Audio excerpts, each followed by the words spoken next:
Subscribe करें हमारे YouTube channel को और बेल आइकन को प्रेस करें हमारे लेटेस्ट वीडियोस को देखने के लिए।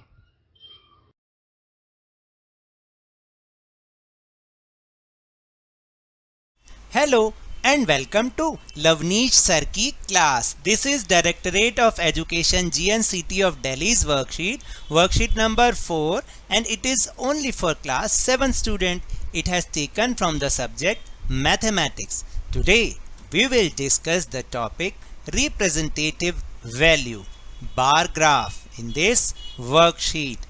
तो आज हम इसमें बहुत ही एक इंटरेस्टिंग एक्टिविटी करने वाले हैं और वो है बार ग्राफ बनाना सीखना।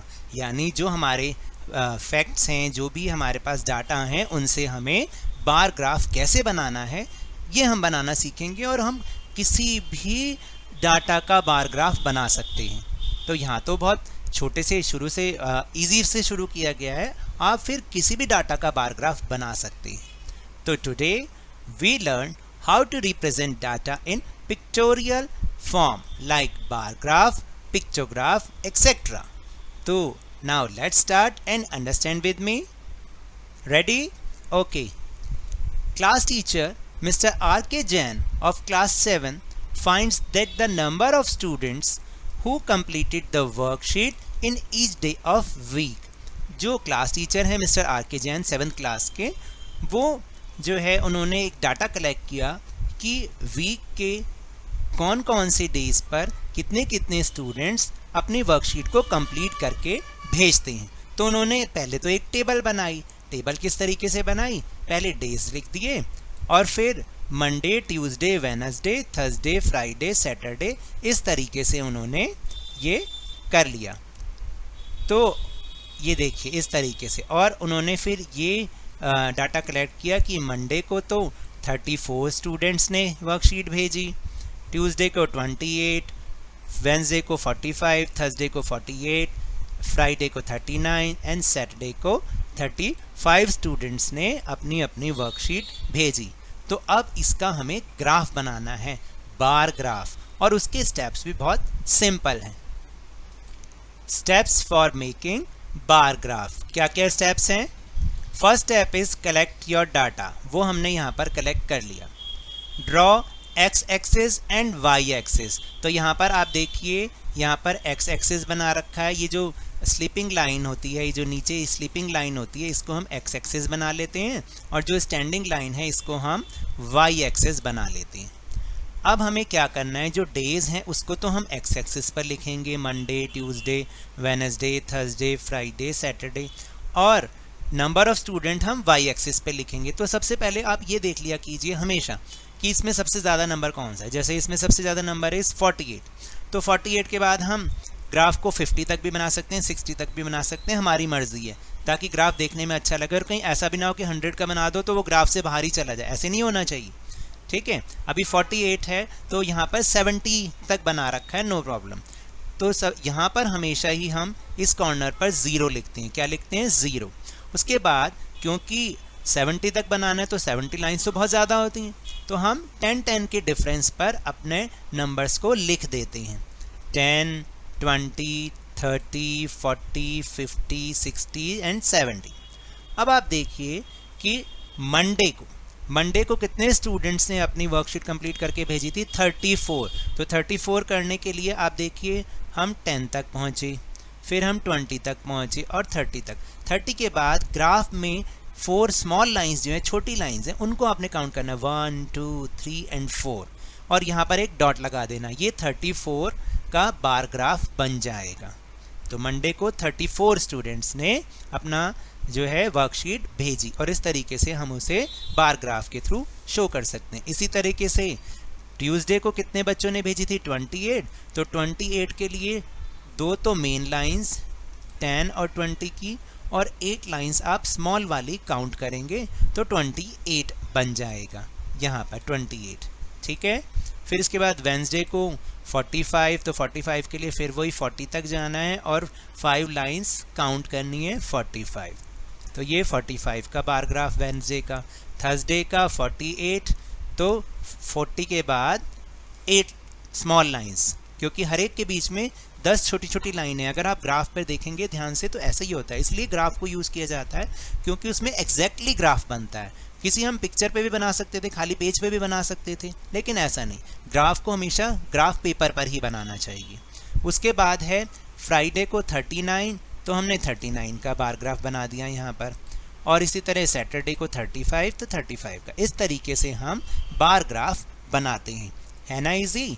तो चलें अब अपने आगे ब्रेन टीजर की ओर चलें, क्योंकि हमारे लिए भी तो कुछ है जो हमें खुद से करना है। First brain teaser is question number 1, following data gives total marks out of 50 obtained by 6 children of a particular class. Represent the data on a bar graph. तो देखिए यहाँ पर 6 स्टूडेंट्स हैं, 6 चिल्ड्रन हैं किसी क्लास के, और उन्होंने 50 में से इतने इतने मार्क्स लिए हैं। अब हमें उनको बार ग्राफ के थ्रू दिखाना है। तो बिल्कुल ऐसे ही बनाना है जैसे ऊपर बना है, और ये बनाना बहुत ही ईजी है। तो हम एक्स एक्सिस बनाएंगे और वाई एक्सिस बनाएंगे। एक्स एक्सिस पर नाम लिख देंगे चिल्ड्रन का ABCDEF, और वाई एक्सिस पर उनके मार्क्स लिख देंगे। तो चलिए देखते हैं कि हम कैसे करते हैं ये। तो देखिए आपको यहाँ पर कैसे ग्राफ बनाना है, अब मैं आपको बनाना सिखा रहा हूँ। This is the answer of question number 1, और उसका ग्राफ इस तरीके से बनेगा। तो सबसे पहले हमने 2 लाइन्स खींचनी है ग्राफ पेपर पर इस तरीके से, और एक को हमने एक्स एक्सिस का नाम देना है, जो ये स्लीपिंग लाइन कह दीजिए इसको, और जो स्टैंडिंग लाइन है इसको हम वाई एक्सिस कहेंगे।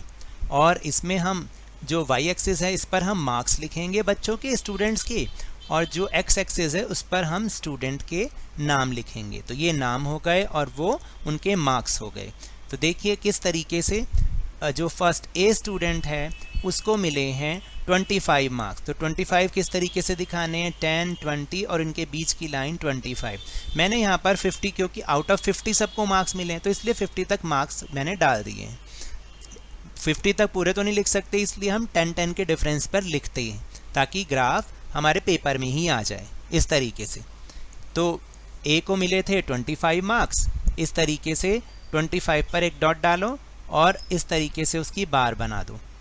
फिर बी को कितने मार्क्स मिले थे, बी को मिले थे 36 मार्क्स। तो 36 के लिए कैसे काउंट करेंगे, 10, 20, फिर 30 की लाइन है क्योंकि ये, और फिर 35 यानी 30 और 40 के बीच में, और उससे एक लाइन जस्ट अहेड 36। तो ये कितने नंबर हो गए, 36 को दिखाने के लिए। फिर सी को कितने मार्क्स मिले, 42। सी को मिले 42, तो 42 कैसे काउंट करेंगे, 10, 20, 30, 40 एंड 2 लाइन्स अबव 42।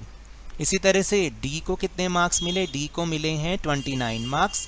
तो 29 मार्क्स के लिए क्या करना है, 10, 20, 30 से जस्ट 1 बिलो लाइन। ये आपके ग्राफ में बहुत क्लियरली दिखा रखी होती हैं ये लाइंस, उसी पे ही आपको पॉइंट लगाना है, और scale with the help of scale आपको ये बार्स बनाने हैं।